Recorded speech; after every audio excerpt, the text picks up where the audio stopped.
This lesson is for 10.4a Common Logarithms. Students will solve exponential equations and inequalities using common logarithms and evaluate logarithmic expressions using the change of base formula. Common logarithms have a base 10. The reason why they are called common logarithms is because initially in the 1600s they were thought to be the logarithm that comes up most in application. Later that would turn out to be false once Euler discovered the Euler's number e, which is about 2.72, and that is discussed in the natural log section. Going back to common logarithms, because it was believed to be the most common of all logarithms, whenever you have a base 10 logarithm, you remove the base and write log x, like in this case. So if no base is written for a logarithm, the base is assumed to be 10. So it is implied. So the common log of 5, as that's read, or just log 5, really means log base 10 of 5. This is probably not the first time you've encountered this implied notation. Consider the square root of x. The square root of x is really, as the language, the words imply, is that there's a 2 as the index of the radical. The common log is the same.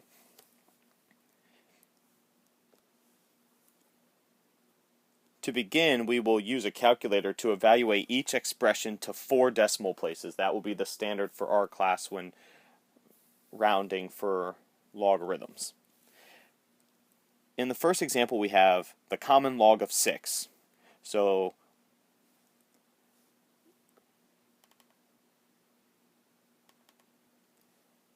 in class and for your homework, you will be using the free GraphCalc app on the iPad. Let me show you what that looks like. So the first thing you need to see is that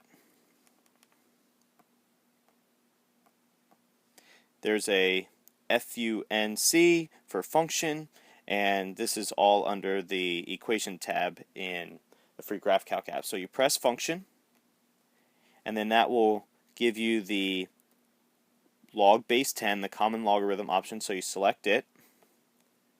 And then down here, log in a parenthesis will appear.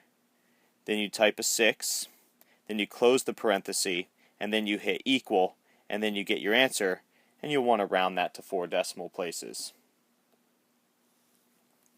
So here we substitute this in, common log of 6, and because we're rounding, we need to use the approximation symbol for full credit.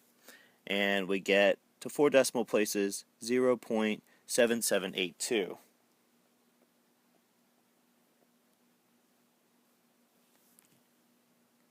And base 10 is implied. For the next example, we substitute it in the same way into the free GraphCalc app, or if you want to use an app on your phone, etc. In this answer, the common log or base 10 logarithm of 0.35 is approximately negative 0.4559. Make sure to round to 4 decimal places. Now that we opened with using the calculator to compute logarithms that don't take you from an integer base to a base to a familiar input where you could work it out in your head, like let's say the log base 2 of 8, what do you raise 2 by to get 8? 3. Well, then you have to use the calculator, and the calculator is programmed in logarithm base 10 because that's the most common one. What we're going to do now is handle general cases where we're going to start with a log that has a base different than 10, but isn't a logarithm where you could get an integer exponent as your answer, because what do you raise 3 by to get 18?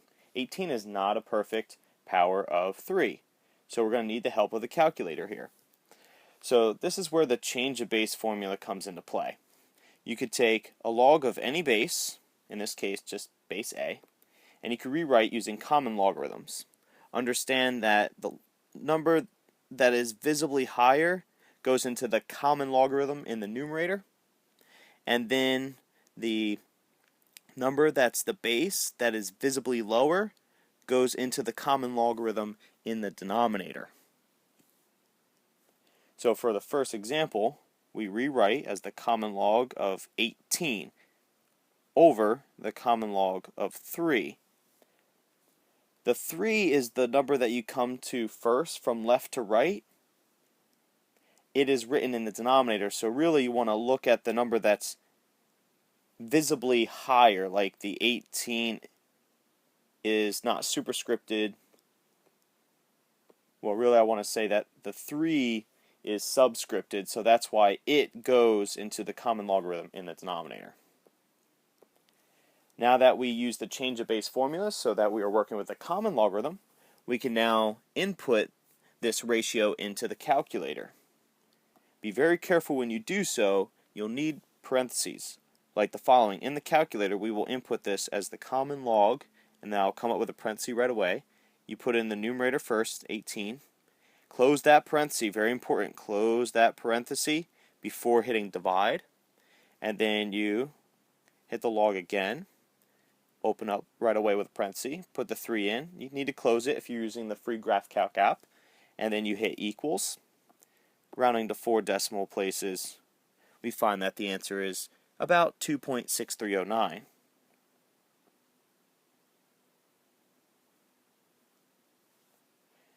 We use the change of base formula for the next example. The number that is visibly higher is the 3, so that will go as the input of the common log in the numerator, and this will be divided by the number that is visibly lower, the subscripted base of 15, so it will be the common log of 15 in the denominator. So again, the way this will look in the calculator is the common log of 3, close the parenthesis, then hit divide, then you'll have the common log of 15, close that parenthesis and hit equal if you're using the free GraphCalc app, and the answer turns out to be approximately, to 4 decimal places, 0.4057. So use the change of base formula whenever you cannot mentally use math to get from the base to the input of the logarithm to get the exponent answer.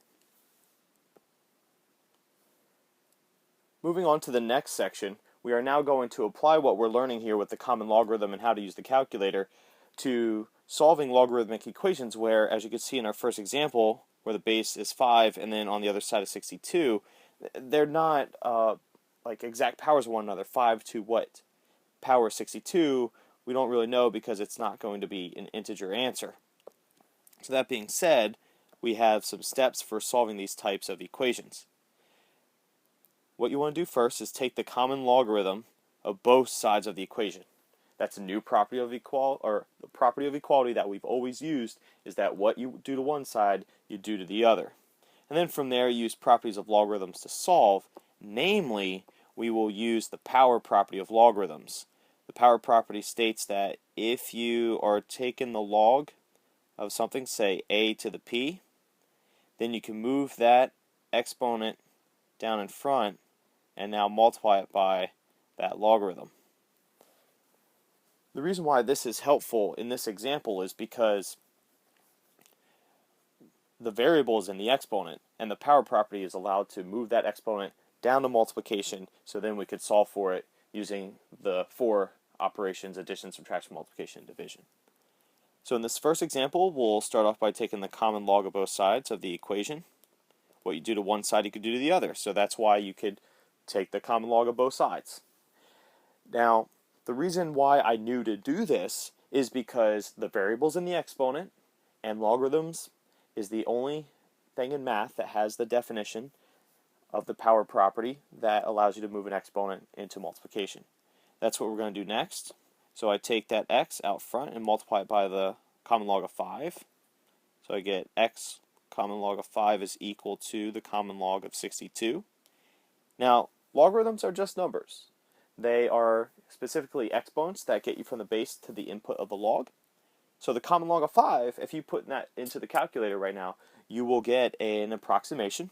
it's going to be a negative because you're raising the base 10 to 5. So since it's just a number multiplied by the variable, we could divide it away. We want to isolate the variable as we always have. So now we get x is equal to the common log of 62 on the common log of 5. And now you go to your calculator, you substitute that in, approximating to 4 decimal places, we arrive at the answer of 2.5643. So notice in this example, the variable was in the exponent, so we took the common log of both sides, used the power property to make x multiply out front, and then divide to isolate the variable. In the next example, we have an exponential equation. We could do the same thing. We're going to take the common log of both sides because the variable is in the exponent. So take the common log of 8 raised to 2a power, and that's going to be less than the common log of 124. Using the power property of logarithms, I can move 8's exponent of 2a in front of the logarithm as a product now of 2a times the common log of 8.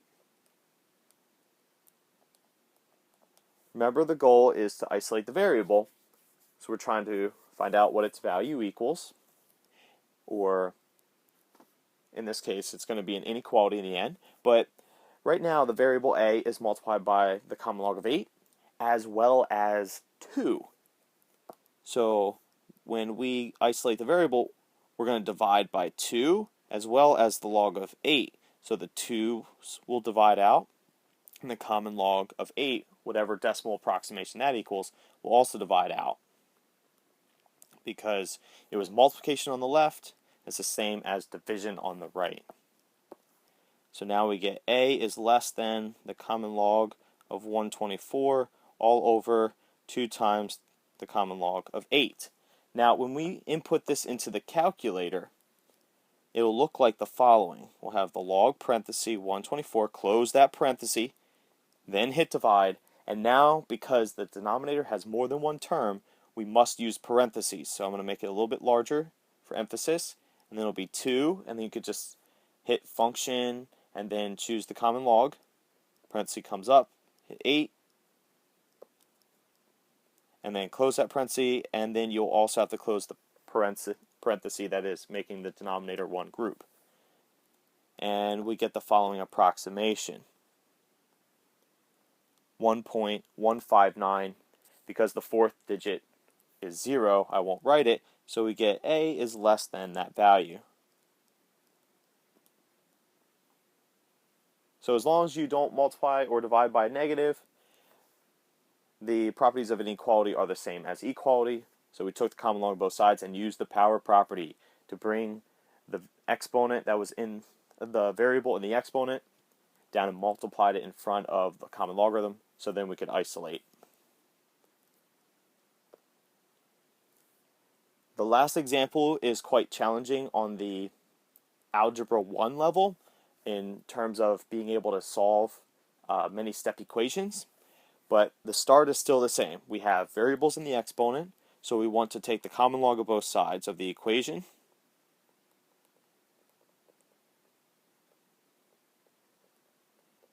As before, we will now use the power property to move the exponents in front of the logarithms and multiply them together to form the products of 7x and with log of 2. And you know what? That 5x minus 3 has more than one term, and it's going to be multiplied by the common log of 3, so I need to use parentheses around that exponent that's moving down in front. That is a very important thing to remember. Now, our goal here is to get a single x on one side of an equation. So, in order to get this x out of these parentheses, I will have to distribute this common log of 3. This is where the algebra gets very difficult.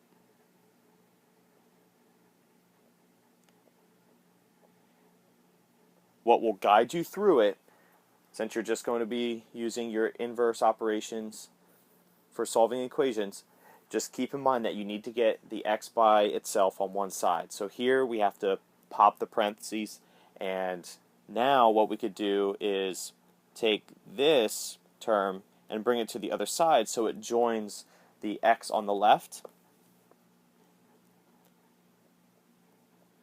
It's kind of like combining like terms and grouping them on the same side of the equals. And this is an excellent application of greatest common factoring. So each of these terms have a copy of x, so I factor it out.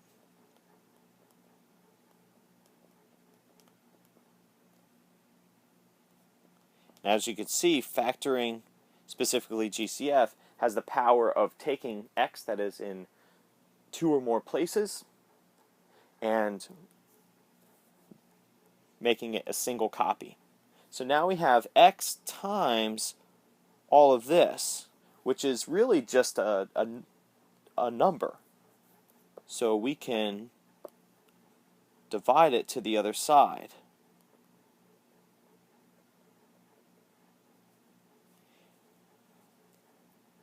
So I'm writing everything in blue here to show every step, but ideally, to prevent myself from writing that all the time, I would just go to this next step of x equals -3 times the common log of 3 all over what was previously multiplied with x.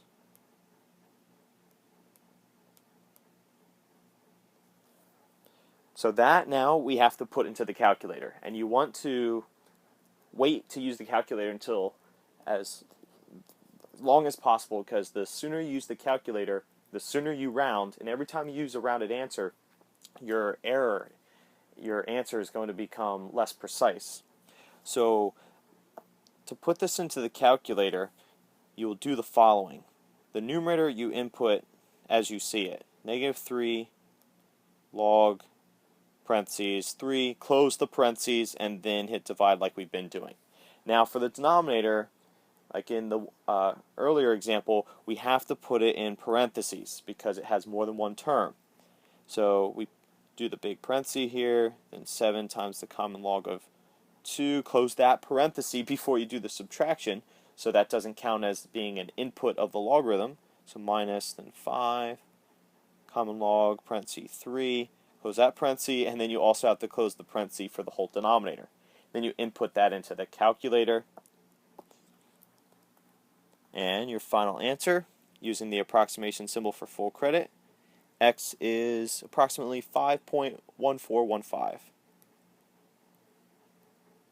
And we will practice more examples of this type because the amount of algebra involved is intensive. And this concludes the lesson.